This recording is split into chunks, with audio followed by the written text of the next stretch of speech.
नमस्कार मित्रांनो, NG अकॅडमीच्या YouTube चॅनलमध्ये मी नागनाथ गरजे तुम्हा सगळ्यांचं मनापासून स्वागत करतो। मित्रांनो, आपण तलाठी भरतीसाठी अतिशय महत्त्वपूर्ण अशा प्रश्नपत्रिका पाहत आहोत। आजची आपली प्रश्नपत्रिका क्रमांक 18 आहे। म्हणजेच आपल्या या अगोदर एकूण 17 प्रश्नपत्रिका झालेल्या आहेत। जर तुम्ही त्या पाहिल्या नसतील तर तुम्हाला त्या सुद्धा काय करायच्या आहेत, पाहून घ्यायच्या आहेत, कारण तलाठी भरतीसाठी ह्या अतिशय महत्त्वपूर्ण अशा प्रश्नपत्रिका असणार आहेत। ओके, आपण ज्या प्रश्नपत्रिका पाहत आहोत ह्या कोणत्या पॅटर्ननुसार पाहत आहोत, तर ह्या TCS पॅटर्ननुसार प्रश्नपत्रिका पाहत आहोत। ओके, कारण तुम्हाला माहिती आहे येणारी तलाठी भरती कोण घेणार आहे, तर TCS मार्फत ही तलाठी भरती होणार आहे। त्याच्यामुळे तुम्हाला या सगळ्या प्रश्नपत्रिकांचा अभ्यास करणं काय अतिशय महत्त्वाचं आहे। ओके, मग या ठिकाणी पहा, पहिला प्रश्न काय आपल्याला पहा विचारलेला, बोधिसत्वाचार्यस्था किंवा बोधिचार्यवतार यांचे लेखक खालीलपैकी कोण आहेत। आपल्याला असं विचारलंय की बोधिचार्यवतार या पुस्तकाचे लेखक कोण आहेत असं आपल्याला विचारलेलं आहे। ऑप्शन काय दिलेत पहा, पद्मसंभव, नागार्जुन, नौआरशिता आणि शांतिदेव। यापैकी योग्य उत्तर मित्रांनो शांतिदेव। पहा, तुमच्या एक गोष्ट लक्षात आली असेल की TCS पॅटर्ननुसार जे प्राचीन साहित्य आहे, जी प्राचीन ग्रंथ संपदा आहे, याच्यावरती काय परीक्षेमध्ये जास्त प्रश्न आलेले आहेत। ओके, त्याच्यामुळे तुम्हाला सगळं प्राचीन साहित्य काय करायचं आहे, या ठिकाणी पूर्णपणे लक्षात ठेवायचं आहे, पूर्णपणे पाठ करून ठेवायचं आहे। ओके, पुढचा प्रश्न पाहूया। आपला प्रश्न क्रमांक 2 आहे। पहा, या ठिकाणी काय विचारले पहा, करंट वॉरचा प्रश्न विचारला होता TCS ने। महाराष्ट्रात सप्टेंबर 2019 अखेर असणारे इंटरनेट ग्राहकांची संख्या 9.7 कोटी होती, जी सर्व राज्यामध्ये डॅश डॅश स्थानी आहे। तर ही सर्व राज्यामध्ये काय आहे मित्रांनो, सर्वोच्च स्थानी आहे, म्हणजेच प्रथम स्थानी आहे।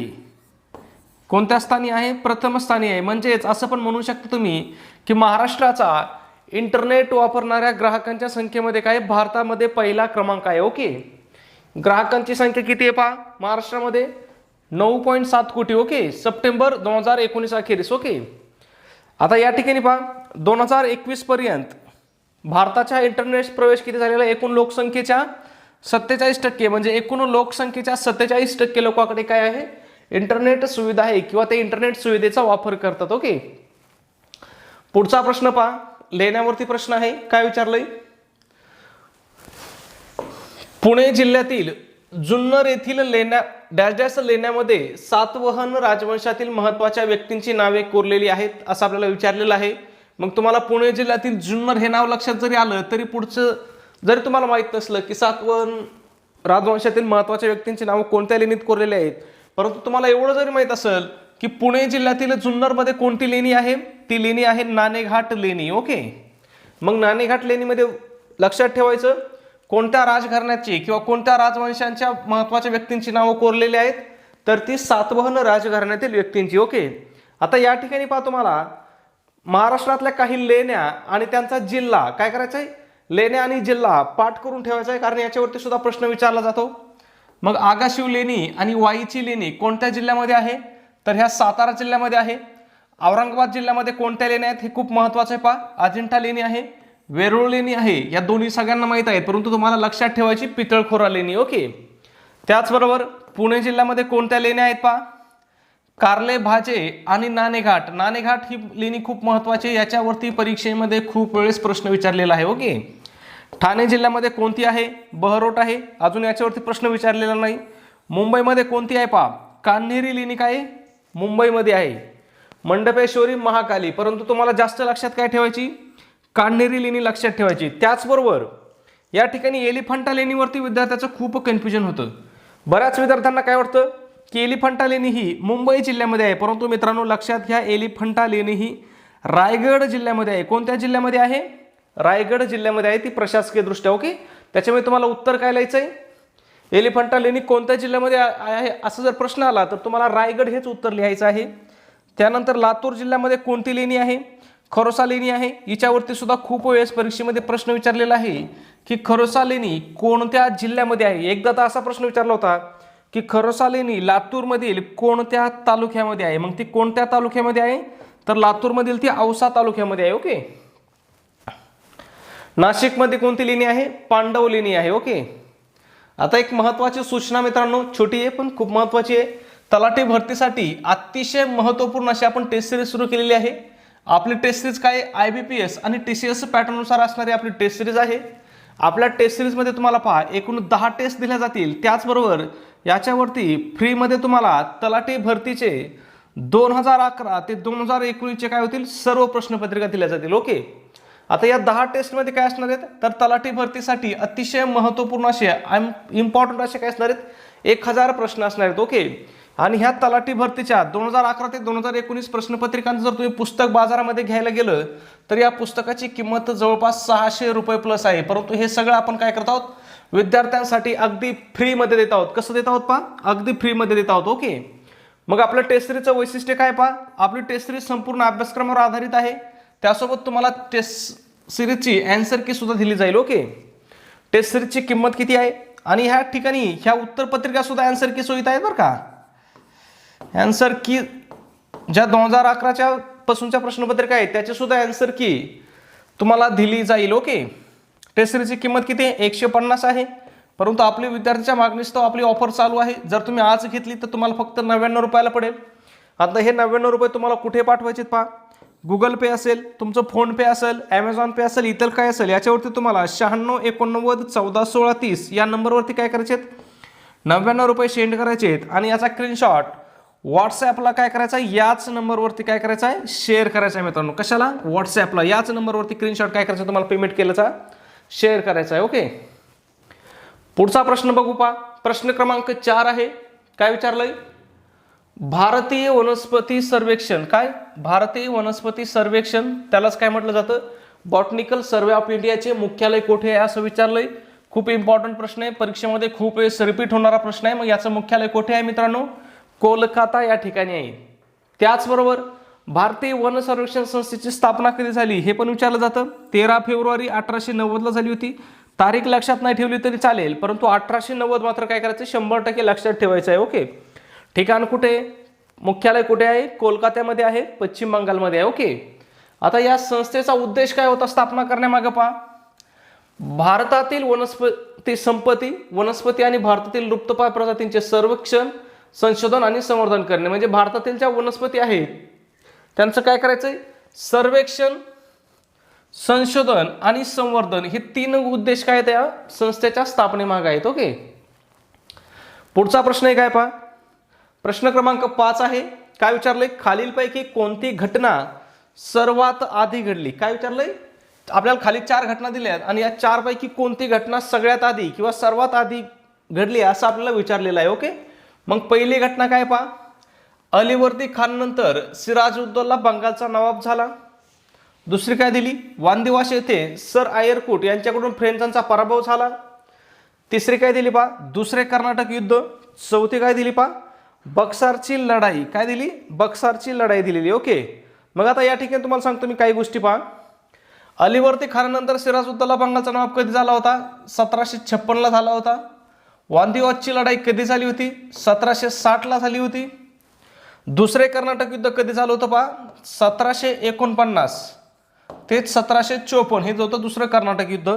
बक्सरची लढाई कधी झाली होती माहिती आहे तुम्हाला सगळ्याला 1764 ला झाली होती. ओके, मग यातली पहिली घटना कोणती मित्रांनो 1749-54 ची पहिली घटना आहे कोणती, दुसरे कर्नाटक युद्ध ही काय पहिली घटना आहे. ओके, आता या ठिकाणी तुम्हाला लक्षात काय ठेवायचं आहे, कर्नाटक युद्ध कुणाकुणामध्ये झाले होते पहा, तर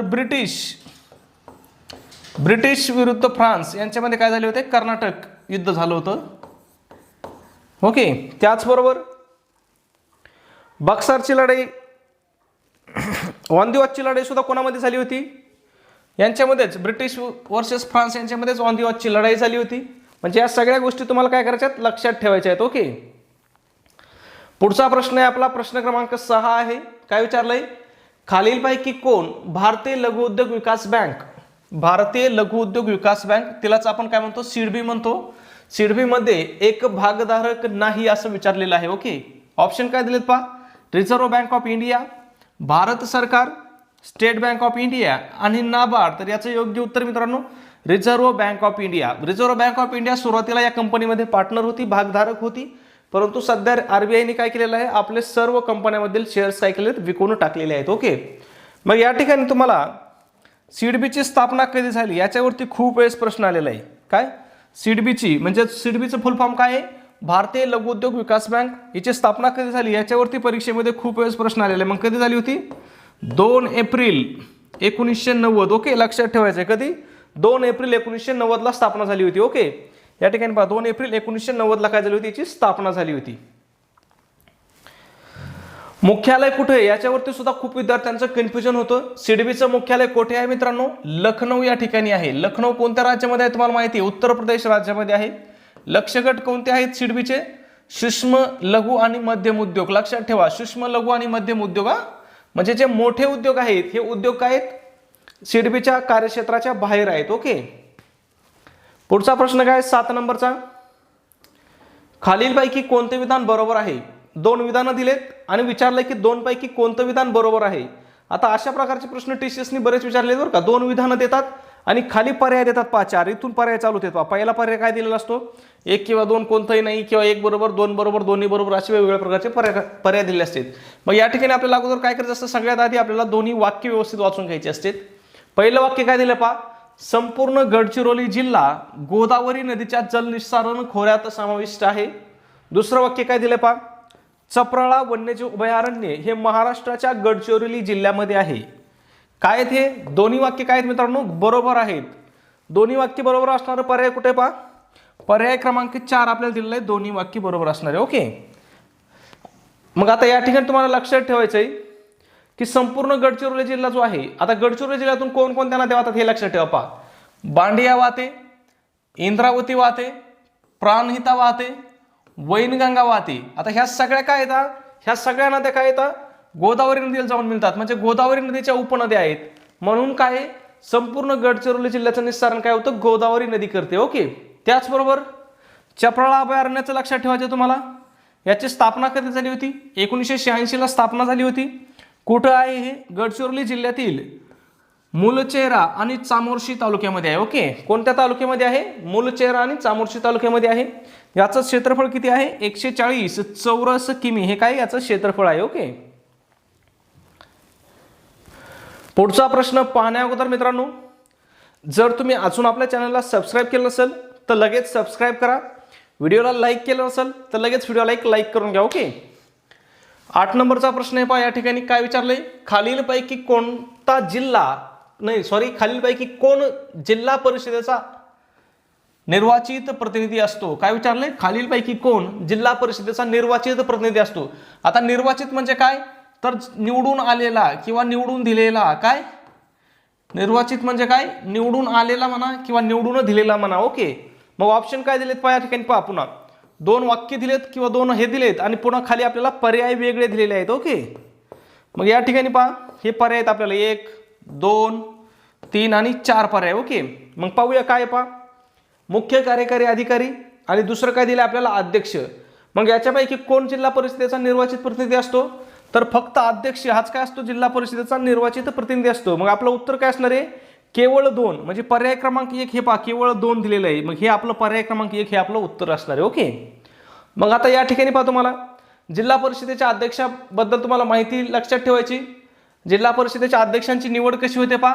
जिल्हा परिषदेच्या सदस्यांमधून होते. ओके, म्हणजे जिल्हा परिषदेचे जे सदस्य आहेत ते काय करतात? आपल्यामधून एकाची काय करतात? जिल्हा परिषदेचा अध्यक्ष म्हणून निवड करतात. ओके, कार्यकाळ खूप महत्वाचा आहे. जिल्हा परिषद अध्यक्षांचा कार्यकाळ किती वर्ष आहे मित्रांनो? तर 2.5 वर्ष आहे. हे लक्षात ठेवा, कारण बाकीकडे सगळीकडे आमदार खासदार असतील यांचा कार्यकाळ किती वर्षाचा असतो? 5 वर्षाचा असतो. अगदी सदस्यांचा, जिल्हा परिषद सदस्यांचा कार्यकाळ सुद्धा काय असतो? 5 वर्षाचा असतो.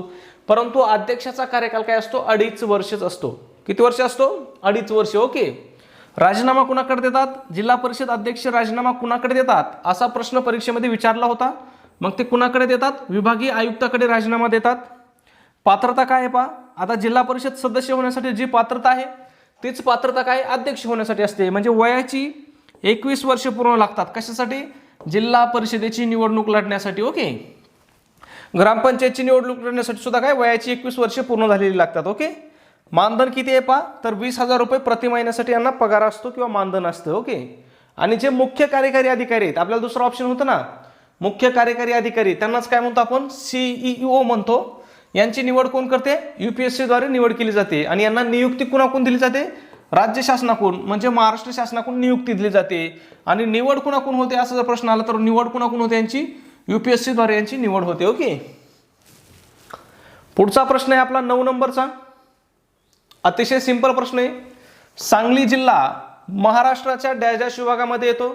विषयच नाही, पुणे विभागामध्ये येतो. मग महाराष्ट्राच्या जो पुणे प्रशासकीय विभाग आहे याच्यामध्ये एकूण किती जिल्हे येतात मित्रांनो? 5 जिल्हे येतात. कोणते 5 आहेत पहा? पुणे आहे, सोलापूर आहे, सातारा आहे, सांगली आहे आणि कोल्हापूर. पहा, पुणे, सोलापूर, सांगली, कोल्हापूर, सातारा हे काय तर 5 जिल्हे काय होतात? पुणे या प्रशासकीय विभागामध्ये येतात. ओके. पुढचा प्रश्न आहे, अतिशय महत्वाचा प्रश्न आहे. पहा, जागतिक बहुआयामी गरिबी निर्देशांक. काय? जागतिक बहुआयामी गरिबी निर्देशांक, यालाच बहुआयामी गरिबी निर्देशांक किंवा MPI पण म्हटलं जातं. किती मापदंडाने तयार केला जातो असं विचारलेलं आहे. मग हा निर्देशांक तयार करण्यासाठी किती मापदंड वापरले जातात? पहा, 10 निर्देशक असतात आणि 3 आयामामध्ये असतात. ओके.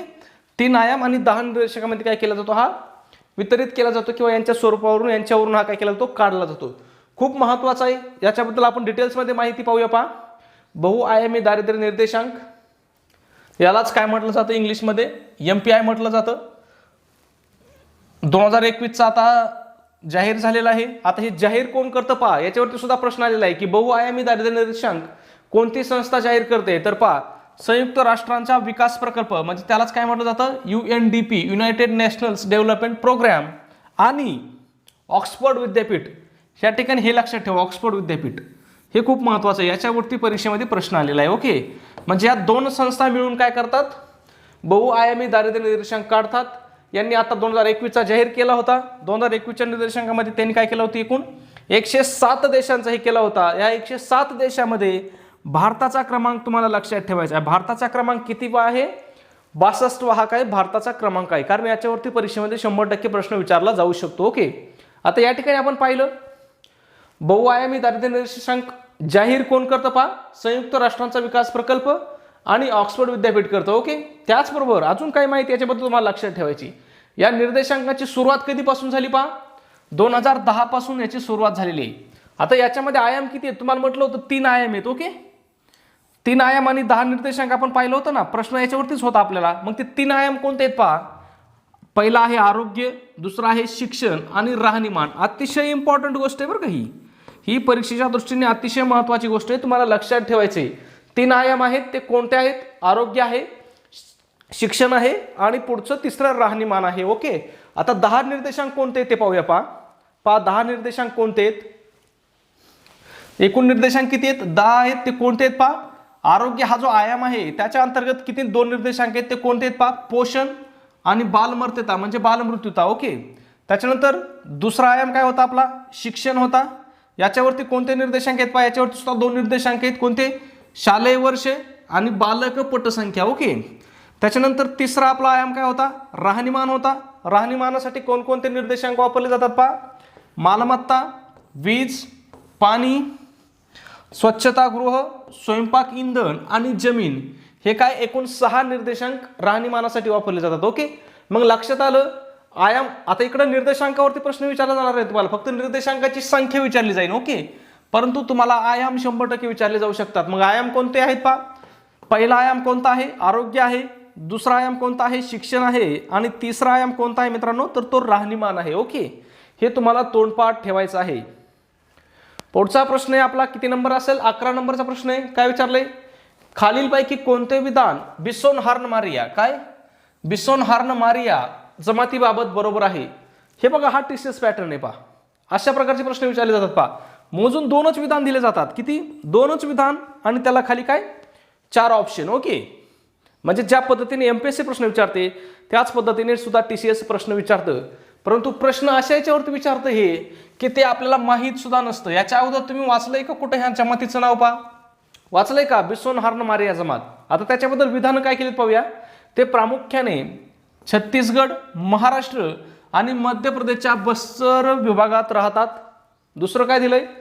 ते स्थलांतरित शेती करतात आणि वनातील उत्पादने उपजीविकेसाठी गोळा करतात. तसेच विविध देवतांची उपासना करतात. मग याच्यापैकी कोणते पर्याय बरोबर आहेत हे आपल्याला विचारलेलं आहे. तर मित्रांनो हे दोन्ही पर्याय बरोबर आहेत. मग आपलं उत्तर असं ऑप्शन क्रमांक 4, पर्याय क्रमांक 4 हे आपलं काय असणार आहे, उत्तर असणार आहे. कारण त्या ठिकाणी काय 1 आणि 2 दोन्ही बरोबर असं ऑप्शन आहे. ओके. मग आता या ठिकाणी तुम्हाला लक्षात ठेवायचंय, बिसोन हार्न या जमात कुठे कुठे आढळते पहा. छत्तीसगड राज्यामध्ये, महाराष्ट्रामध्ये आणि मध्य प्रदेशच्या बस्तर विभागामध्ये आढळते. ओके. त्याच्यानंतर त्यांचं वैशिष्ट्य लक्षात ठेवायचंय, स्थलांतरित शेती करतात, वनातील उत्पादने उपजीविकेसाठी गोळा करतात आणि विविध देवतांची काय करतात, उपासना करतात. ओके. पुढचा प्रश्न पाहू पहा. प्रश्न क्रमांक किती असणार आहे आपला, प्रश्न क्रमांक 12 असणार आहे. काय विचारलंय, मंगेश पाडगावकर यांना 2008 मध्ये महाराष्ट्र भूषण पुरस्काराने गौरवण्यात आले. त्यांचा जन्म महाराष्ट्रातील डॅश डॅश या जिल्ह्यात झाला. या ठिकाणी डॅश डॅश द्यायचा राहिलाय, महाराष्ट्रातील डॅश डॅश या जिल्ह्यात त्यांचा जन्म झाला असं आपल्याला विचारलेलं आहे. मग तुम्हाला माहिती आहे कवी मंगेश पाडगावकर यांचा जन्म कोणत्या जिल्ह्यात झालेला आहे, तर तो सिंधुदुर्ग जिल्ह्यामध्ये झालेला आहे. ओके. आता या ठिकाणी तुम्हाला लक्षात ठेवायचंय, बऱ्याच जणांना वाटेल हा प्रश्न करंटवरचा आहे, पण मित्रांनो हा प्रश्न करंटवरचा नसून हा प्रश्न जीके मधलाच आहे. ओके. कारण या ठिकाणी पहा, मंगेश पाडगावकराबद्दल तुम्हाला सगळी माहिती लक्षात ठेवायची, कारण याच्यावरती प्रश्न तुम्हाला पुन्हा विचारला जाऊ शकतो. मंगेश पाडगावकरांचा जन्म कधी झाला, 1929 ला झाला. कुठं झाला याच्यावरती तर आपल्याला प्रश्न आलता, वेंगुर्ल्यामध्ये झाला होता. वेंगुर्ले कोणत्या जिल्ह्यामध्ये आहे, तर ते सिंधुदुर्ग जिल्ह्यामध्ये आहे. ओके. त्यांचं निधन कधी झालं होतं पहा, 2015 ला झालं होतं. कुठं झालं होतं, मुंबई या ठिकाणी झालं होतं. ओके. आणि त्यांच्यावरती प्रश्न कधी पडलाय पहा, आता 2022 मध्ये प्रश्न पडलाय. मग हा प्रश्न करंटचा आहे का, तर नाही, हा प्रश्न काय जीके मधलाच आहे. ओके. मग त्यांची पुस्तके कोणती आहेत, कवी मंगेश पाडगावकरांची पुस्तके कोणती, याच्यावरती तुम्हाला खूप वेळेस प्रश्न विचारला जाऊ शकतो. काय पहा, कबीर आहे, चांदमामा आहे, जिप्सी आहे, मोरू आहे, छोटी, आले मेघ भरुनी आहे, त्रिवेणी आहे, बोलगानी आहे. ओके. आणि त्यांना पुरस्कार कोणकोणते मिळालेत हे खूप महत्वाचं आहे. पुरस्कार आणि पुस्तके दोन्ही तुम्हाला लक्षात ठेवायचे. पद्मभूषण पुरस्कार भेटला होता 2013 ला, महाराष्ट्र भूषण पुरस्कार कधी भेटला होता 2008 ला, आणि साहित्य अकादमी पुरस्कार भेटला होता 1980 साली. ओके. ही सगळी माहिती कवी मंगेश पाडगावकरांवरची तुम्हाला लक्षात ठेवायची आहे. पुढचा प्रश्न आहे 13 नंबरचा. खालीलपैकी कोणते भारतीय राज्य सर्वात कमी लोकसंख्येचे आहे, म्हणजे विचारले आपल्याला की खालीलपैकी कोणतं राज्य हे भारतातील सर्वात कमी लोकसंख्येचं राज्य आहे असं विचारलेलं आहे. डोळे झाकून मला माहिती, तुम्हाला सगळ्यांना माहिती आहे कोणतं राज्य आहे, सिक्कीम राज्य आहे. ओके. मग या ठिकाणी मित्रांनो तुम्हाला काय करायचं आहे, लोकसंख्येनुसार भारतातले पहिले 3 राज्य, म्हणजे सर्वाधिक लोकसंख्या असणारे 3 राज्य आणि सर्वात कमी लोकसंख्या असणारे 3 राज्य, हे 3 राज्य काय करायचे तुम्हाला तोंडपाठ करून ठेवायचे. ओके. मग सर्वाधिक लोकसंख्या असणारं पहिलं राज्य कोणतं आहे, याच्यावरती प्रश्न विचारलेला आहे. उत्तर प्रदेश आहे. 16.51% लोकसंख्या काय एकट्या उत्तर प्रदेशमध्ये आहे. त्याच्यानंतर 2 नंबरचं राज्य कोणतं आहे मित्रांनो, महाराष्ट्र आहे. 9.28% लोकसंख्या महाराष्ट्रामध्ये राहते. तिसरं आहे बिहार. ओके. 8.6% लोकसंख्या काय होते, भारताच्या बिहारमध्ये राहते. त्याच्यानंतर सर्वात कमी लोकसंख्येचं राज्य कोणते आहेत हे पण खूप महत्वाचं आहे. पहिलं कोणतं आहे, सिक्कीम आहे. याच्यावरती प्रश्न विचारला जातो. 0.05% लोकसंख्या सिक्कीममध्ये राहते. ओके. त्याच्यानंतर आहे मिझोराम आणि त्याच्यानंतर आहे अरुणाचल प्रदेश. ओके. पुढच्या प्रश्नाकडे जाऊ. 14 नंबरचा प्रश्न आहे, 2011च्या जनगणनेनुसार डॅश वर्ष किंवा त्याहून अधिक वयाची व्यक्ती जी कोणत्याही भाषेत समजून घेऊन दोन्ही वाचू आणि लिहू शकते तिला साक्षर मानले जाईल. म्हणजे या ठिकाणी आपल्याला काय केलंय, साक्षर व्यक्तींची व्याख्या विचारलेली आहे. मग साक्षर व्यक्तींच्या व्याख्येमध्ये या ठिकाणी काय 7 म्हणजे काय पहा, व्याख्या काय पहा, 2011च्या जनगणनेनुसार व्याख्या पहा. काय व्याख्या आहे, 7 वर्ष किंवा त्याहून अधिक वयाची व्यक्ती जी कोणत्याही भाषेत समजून घेऊन दोन्ही म्हणजे काय वाचू आणि लिहू शकते तिला साक्षर मानलं जातं. कोणत्याही एका भाषेत, बरं का, असं काय नाही, भाषेची मर्यादा नाही, कोणत्याही एका भाषेमध्ये तिला लिहिता आणि वाचता आलं तर ती व्यक्ती साक्षर मानली जाते. पण ती काय 7 वर्षापेक्षा जास्त वयाची व्यक्ती पाहिजे, म्हणजे 6 वर्षाची व्यक्ती असेल आणि तिला लिहिता वाचता येत असू नसू तिचा याच्यामध्ये विचार केला जाणार नाही. ओके. पुढच्या प्रश्नाकडे जाऊ. प्रश्न क्रमांक किती आहे, प्रश्न क्रमांक 15 आहे. पुढीलपैकी कोणत्या वर्षी निवडणूक आयोग प्रथमच बहुसदस्यीय संस्था बनली. म्हणजे या ठिकाणी विचारलं की निवडणूक आयोग बहुसदस्यीय संस्था, म्हणजे सुरुवातीला ज्यावेळेस निवडणूक आयोगाची स्थापना झाली त्यावेळेस एकच काय असायचे, निवडणूक आयोगाचे सदस्य असायचे किंवा अध्यक्ष असायचे. ओके. मग 1989 पासून ही संस्था काय बनलेली आहे, बहुसदस्यीय बनलेली आहे. याच्यामध्ये पहिला एक अध्यक्ष आणि पुन्हा नवीन नियुक्त 2 सदस्यांची नियुक्ती सर्वप्रथम 1989 ला करण्यात आली होती. ओके. मग निवडणूक आयोगाची स्थापना कधी झाली याच्यावरती मात्र परीक्षेमध्ये खूप प्रश्न विचारला जातो. कधी झाली होती स्थापना? 25 जानेवारी 1950ला झाली होती. ओके. आणि इतर 2 आयुक्तांची नेमणूक, म्हणजे पहिले एकच आयुक्तांची नेमणूक केली जायची, परंतु 1989 पासून काय आयोगामध्ये इतर 2 आयुक्तांची नेमणूक केली जाते. म्हणजे आयोगामध्ये सध्या एकूण किती आयुक्त असतात? 3 आयुक्त असतात. त्याच्यापैकी एक काय असतो? मुख्य निवडणूक आयुक्त असतो आणि बाकीचे निवडणूक आयुक्त असतात. ओके. पुढचा प्रश्न आहे 16 नंबरचा. राज्यसभेच्या संदर्भात खालीलपैकी कोणते विधान बरोबर आहे? पुन्हा त्याच पद्धतीचा प्रश्न दिला आपल्याला. 2 विधानं आणि खाली 2 ऑप्शन. ओके. काय दिलंय पहा? पहिलं विधान काय दिले पहा? राज्यसभा कधीच पूर्णपणे विसर्जित होत नाही. विधान काय हे बरोबर आहे. दुसरं विधान काय दिले पहा? राज्यसभेची निवडणूक लढवणारी कोणतीही व्यक्ती ही भारतीय नागरिक असावी आणि तिने वयाची 30 वर्ष पूर्ण केलेली असावी. हे विधान सुद्धा काय मित्रांनो बरोबर आहे. म्हणजे या ठिकाणी दोन्ही विधानं बरोबर आहेत. मग आपलं पर्याय क्रमांक 1 हे आपलं उत्तर असणार आहे की 1 आणि 2 दोन्ही विधानं बरोबर हे आपलं काय असणार आहे? उत्तर असणार आहे. ओके. मग तुम्हाला राज्यसभेसंदर्भात काही गोष्टी लक्षात ठेवायच्यात पहा. राज्यसभेची रचना काय आहे? कलम 80 मध्ये दिलेली आहे. लक्षात ठेवायचं. सभागृह काय हे? स्थायी सभागृह आहे. म्हणजे हे सभागृह कधीच विसर्जित होत नाही. सध्याचे सभापती कोण आहेत? याच्यावरती खूप वेळेस प्रश्न आलेला आहे. जगदीप धनखड हे काय सध्याचे सभापती आहेत. आता या ठिकाणी लक्षात ठेवायचं आहे, जे भारताचे उपराष्ट्रपती असतात ना, उपराष्ट्रपती हे काय असतात? राज्यसभेचे पदसिद्ध सभापती असतात. ओके.